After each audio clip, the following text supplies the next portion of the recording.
स्वागत है आप सभी का। पता है, आप सभी लोग बेसब्री से इंतजार कर रहे हैं भगवान श्री कृष्ण की श्रीमुख से निकली हुई छठी ज्ञान जानने के लिए, जो सुनने में बहुत ही सुंदर और सरल है, लेकिन उस ज्ञान को जिंदगी में अमल करना उतना ही जटिल। मैं जरूर भगवान से प्रार्थना करूंगा कि आप इस दिव्य ज्ञान को जानने के बाद उसे अपनी जिंदगी में अमल कर खुद की भविष्य को सुखमय कर पाए। तो चलिए शुरू करते हैं। भगवत गीता सार पाठ्य 6 हमें ये सीख देते हैं, Whatever has happened is only for the good future. The activities that are happening at present are also for a good cause. The happenings in the future, they are also for a good future. जो हो रहा है वो भी सही है, जो हो चुका है वो भी सही है, और जो भी होने वाला है वो भी सही के लिए ही होगा। कम शब्द में मतलब है, आपका भूतकाल, वर्तमान और भविष्य काल इस विचारधारा पर स्थित है कि जो होता है अच्छे के लिए ही होता है। मैं आशा करता हूँ कि ये वाक्य आपको समझ आया होगा। ये इस बिंदु पर उजाला डाल रहा है कि आपका कर्म कभी रुकना नहीं चाहिए, भले ही परिणाम कोई भी हो। विफलता के लिए पछतावा होना नहीं चाहिए। सिर्फ और सिर्फ आपकी ड्यूटी, जो सबसे बुरा आप कर सकते हैं वो ये है कि अपने परिणाम के लिए, अपनी स्थिति के लिए किसी और पर दोषारोपण करना, एक बदले की भावना से।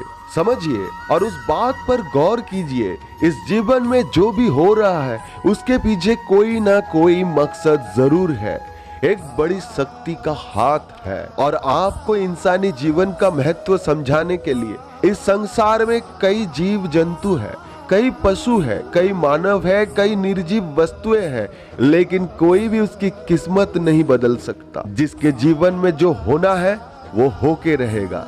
नसीब अपना अपना। अंग्रेजी में इस शब्द को कहा जाता है destiny. Is it's meant to be, it will be. अगर उसे होना है तो वो होके रहेगा। तो कृपया करके मैं आपसे ये विनती करना चाहूंगा कि आपने जिंदगी की सफर आज तक जितना भी तय किया है, खुद पर गौरव करे, खुद पर प्रसन्न रहे, साथ में असफलताओं को भुला दे और जीवन की मीठी धुन पर ऐसे नाचे कि आपके चेहरे पर ना खुशी हो और ना ही दुख। बात को खुद समझिए कि जीवन में कभी कभी समय बहुत अच्छा चलता है तो सभी लोग पूछते हैं, लेकिन एक ऐसा वक्त भी आता है जब वक्त बहुत खराब चलता है और अपने भी साथ छोड़ के चला जाता है। क्या करें, यही जीवन का चक्का है, चलते रहना है, रुकना नहीं है। कोई मूर्ख ही होगा जो अपनी भूतकाल पर अभी भी अटका हुआ है, क्योंकि जिंदगी एक ऐसी कड़ी है जिसे आप पीछे जाके ठीक नहीं कर पाएंगे। जहां जिस वक्त और जिस परिस्थिति में है वही से ही ठीक करना होता है, और आपका आज ही आपके आने वाले कल को आकार देता है। तो भूतकाल की चिंता छोड़े, भविष्य के बारे में सोच सोच के भयभीत ना हो, आज पर ध्यान दे और आपका कल, आज और भविष्य अपने आप सुखी हो जाएगा।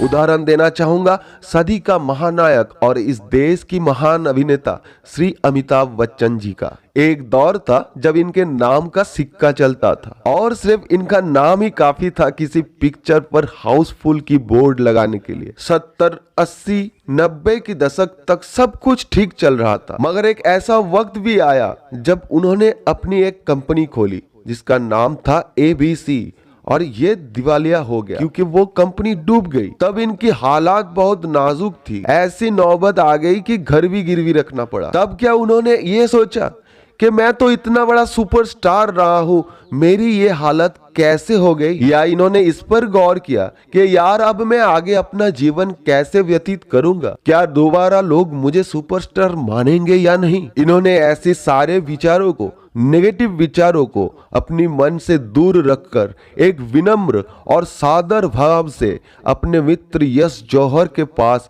जाकर खुद काम मांगे। ये नहीं सोचा बिना मांगे ही काम मिलने वाला व्यक्ति कैसे किसी से काम मांग सकता है। उन्होंने अपने आज पर ध्यान दिया, उन्होंने अपने आज की इज्जत की और अपने आप पर विश्वास रखा कि मैं कर सकता हूँ। और शाहरुख खान के साथ मोहब्बतें पिक्चर करके उन्होंने अपने आज को संवारा।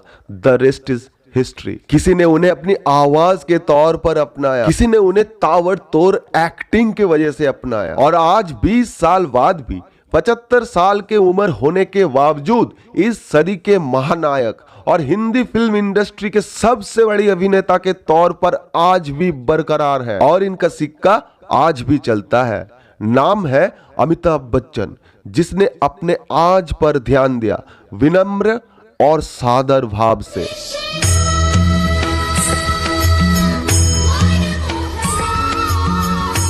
बने रहिए हमारे साथ परम पूज्य भगवत गीता से 7वीं सीख जानने के लिए, जो कहती है परिवर्तन ही संसार की नियम है।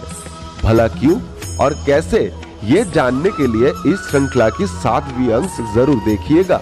चैनल को सब्सक्राइब करके बेल नोटिफिकेशन ऑन कर दीजिएगा ताकि आप लोग भगवत गीता के सारे पाठों की ज्ञान लाभ कर सके। जय श्री कृष्ण। राधे राधे।